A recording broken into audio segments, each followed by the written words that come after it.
Olá, pessoal! Vamos à nossa primeira aula sobre os momentos históricos da questão ambiental no Brasil e no mundo.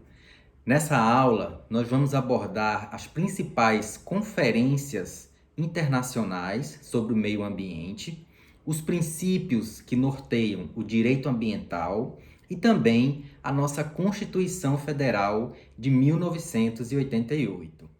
A primeira conferência da ONU para debater as questões ambientais foi realizada na cidade de Estocolmo, na Suécia, em 1972. Foi a primeira vez que os países se reuniram para discutir crescimento econômico e preservação da natureza. Apesar da bipolaridade existente durante a conferência, em que os países ricos defendiam um crescimento zero e os países pobres defendiam o direito de explorar os recursos naturais, a Conferência de Estocolmo ela é tida como grande marco para o despertar da consciência ambiental no planeta.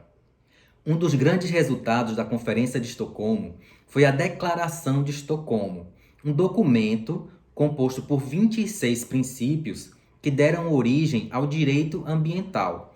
A Declaração de Estocolmo ela foi assinada pelos países que participaram da conferência, os quais se comprometeram em adotar esses 26 princípios na construção da sua legislação ambiental. Foi o caso do Brasil, em que em 1981 promulgou a Política Nacional de Meio Ambiente. E mais tarde a gente teve esses princípios incorporados na nossa Constituição de 1988. O Brasil também participou de outras conferências internacionais em relação a questões ambientais ao longo das últimas décadas, como é o caso da Conferência de Tbilisi, que estabeleceu os princípios para a educação ambiental. Então, na nossa Política Nacional de Educação Ambiental, contém princípios que surgiram lá durante a Conferência de Tbilisi. Também a Convenção da Basileia, que é uma convenção que trata da proibição de movimentação de resíduos perigosos entre países. Então, o Brasil acabou incluindo esse princípio na nossa Política Nacional de Resíduos Sólidos. A conferência em Ramsar, que resultou em uma convenção de proteção de áreas úmidas de interesse internacional, porque nessas áreas úmidas elas são procuradas por pássaros em rotas migratórias, então elas têm importância internacional. E a partir da Convenção de Ramsar, o Brasil já criou vários sítios, Ramsar, que são áreas protegidas, áreas alagadas protegidas, onde abrigam essas espécies de aves em rotas migratórias. O Brasil também assinou o Protocolo de Quioto, no qual estabelece metas de redução de gases de efeito estufa, como o gás carbono, o metano, entre outros. Um protocolo bastante exitoso é o Protocolo de Montreal, que estabeleceu metas para a eliminação da emissão de gases clorofluorcarbono, que são gases que contribuem para a deterioração da camada de ozônio. Então, o Brasil assinou esse documento na década de 80 e criou tecnologias aqui no Brasil de substituição desses gases por gases menos agressivos. Então, hoje, o Brasil utiliza menos de 2% do que era utilizado antes da assinatura do Protocolo de Montreal desses gases CF6. Então, é um dos protocolos mais exitosos, principalmente aqui no Brasil. Agora nós vamos estudar sobre os princípios do direito ambiental, que foram estabelecidos lá na Conferência de Estocolmo. Como eu já havia dito a vocês, foram 26 princípios, mas aqui a gente vai abordar apenas os principais, ok? O primeiro princípio é o princípio do direito humano à vida. Então, apesar de ser no direito ambiental, mas a vida humana ela está no topo dessa cadeia protetiva, E para que a gente tenha uma vida humana saudável, a gente precisa de um ambiente ecologicamente equilibrado. Então, o princípio do direito fundamental à vida, ele traz a vida humana né, nesse julgamento de valor como prioridade, né, a ser protegida. O princípio do desenvolvimento sustentável, ele visa um equilíbrio entre as dimensões social, ambiental e econômica. Então, nas nossas atividades, enquanto profissionais da área ambiental, a gente deve sempre pensar em soluções que sejam ambientalmente corretas, né, que minimizem ao máximo os impactos ambientais, mas essas medidas, elas também precisam ser economicamente viáveis e socialmente justas. Ou seja, ela tem que trazer uma equidade social. Os princípios da prevenção e da precaução, eles estão relacionados nas intervenções ao meio ambiente. Isso quer dizer o quê? Se a gente conhece quais são os impactos ambientais que determinada atividade vai causar no meio ambiente, então a gente age com o princípio da prevenção.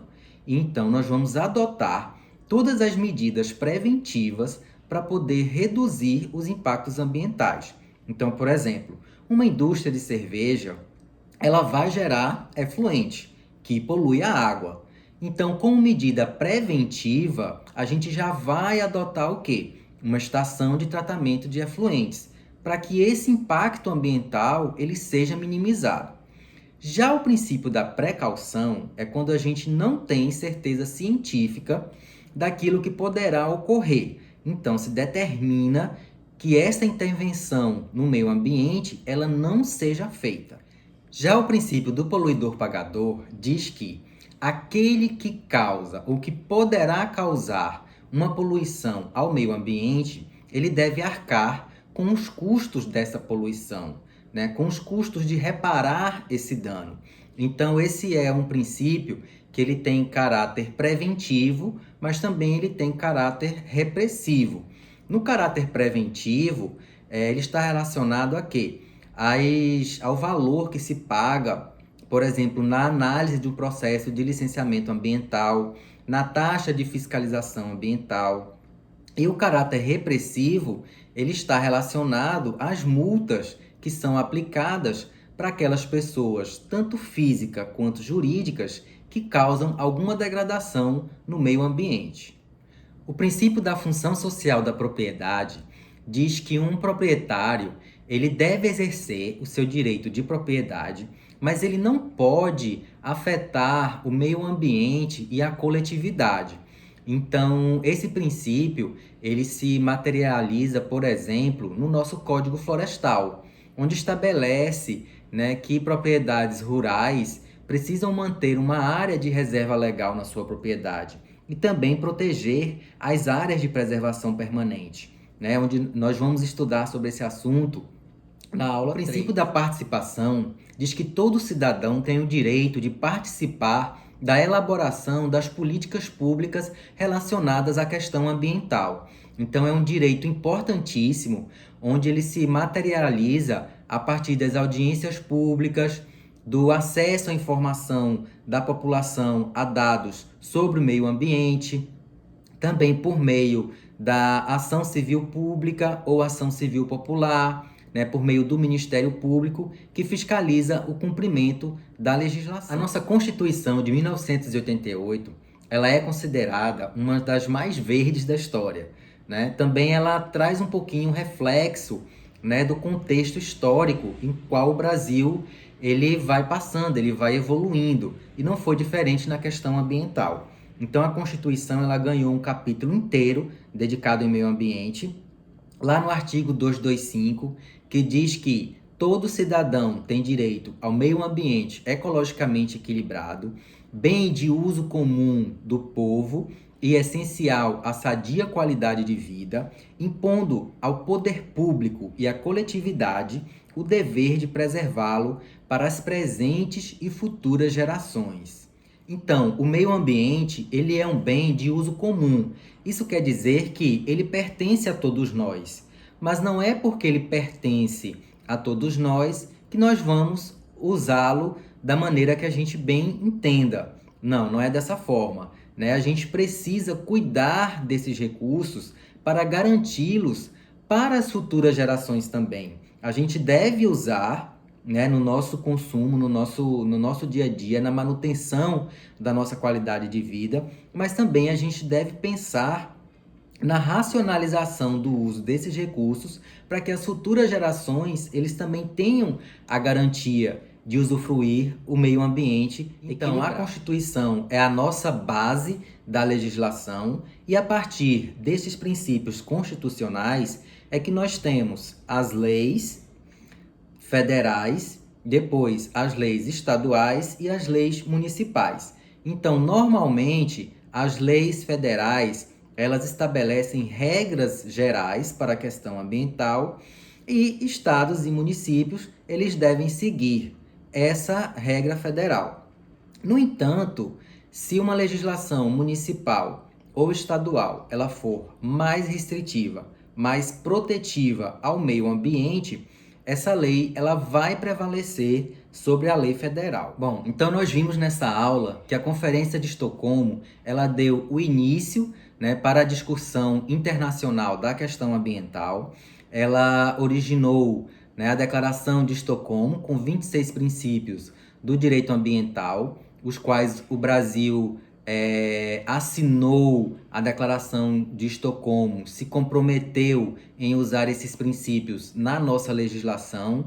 Então, o princípio do poluidor pagador, da prevenção, da precaução, o princípio da participação, eles estão presentes na nossa legislação e a Constituição de 1988, ela estabelece esse dever de cuidar do meio ambiente tanto para os órgãos públicos como também para toda a coletividade. Então eu espero que vocês tenham gostado dessa aula e como atividade nós teremos um fórum. Então eu conto com a participação de todos vocês.